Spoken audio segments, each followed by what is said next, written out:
السلام عليكم، كيف الحال؟ اسمي أركان الطري، أهلا وسهلا.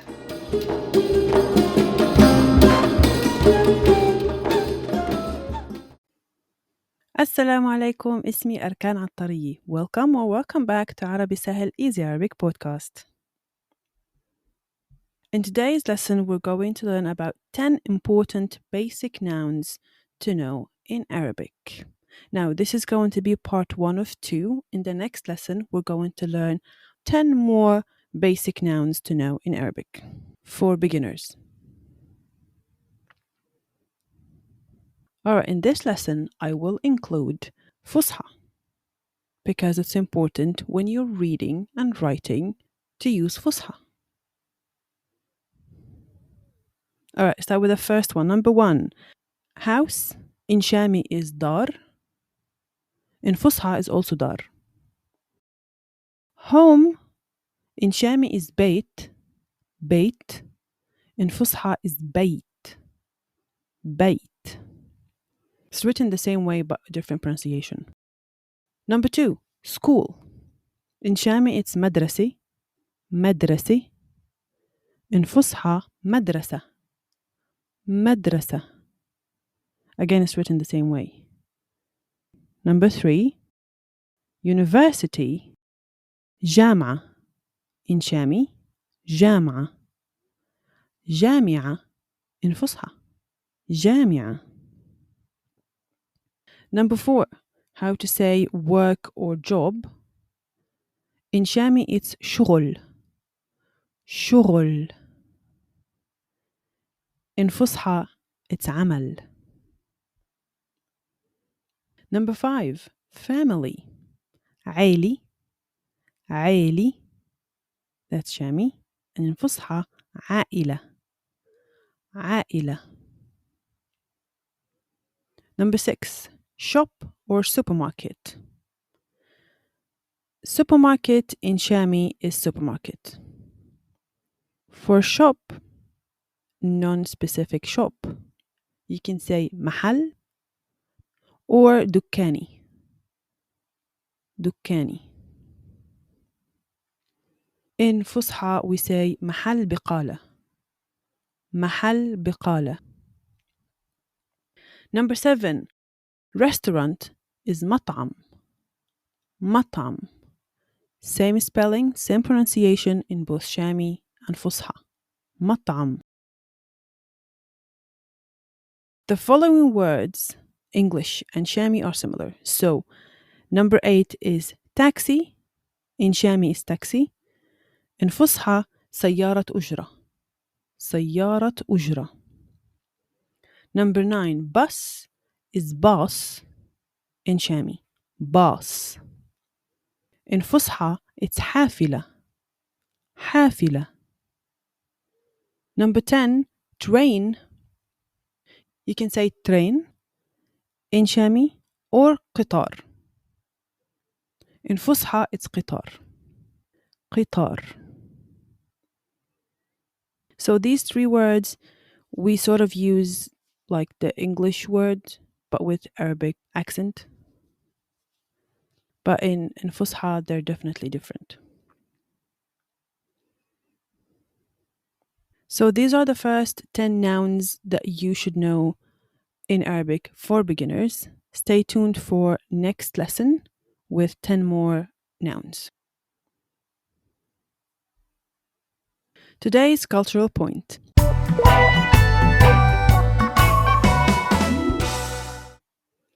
Today's cultural point is very cultural.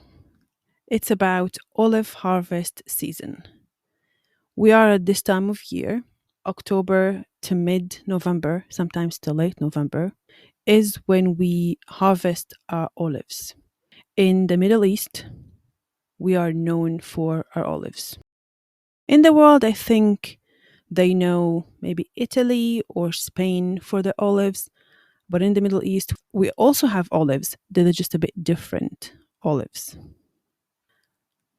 I grew up living this harvest season every single year since I was a child. So here's the thing. I'm not going to speak about all the Middle East or the MENA region, But for Palestine, the land of Palestine, we grow our olives, well, almost everywhere. Anywhere you go, you're going to find olive trees. Usually, we inherit a piece of land that our ancestors planted the olives. There's a very famous saying about olive trees and olive in general.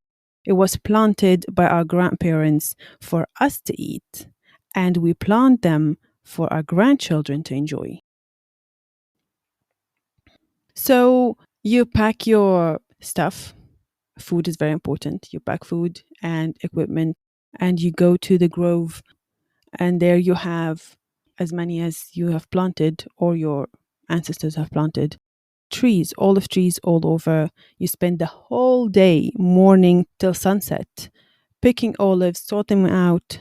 You need to sort the good ones for canning and the not so good ones for pressing to make olive oil.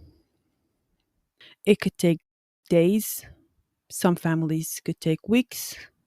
It's just that the men in the family need to take days off from work to finish harvesting all the olives. Also, people have olive trees planted around their house. Each traditionally, Arab people have a piece of land, and again, Arab people, I mean Palestine. Palestinians have a piece of land that they either bought but most likely inherited from their father that they build their house on. And you always have to have a piece of land that is just like dirt, and you plant trees there. First thing you plant is olive trees because they take some years to grow and also to produce olives. And they can last for years. If you take care of them, of course. Trees, like everything else, could get sick and die.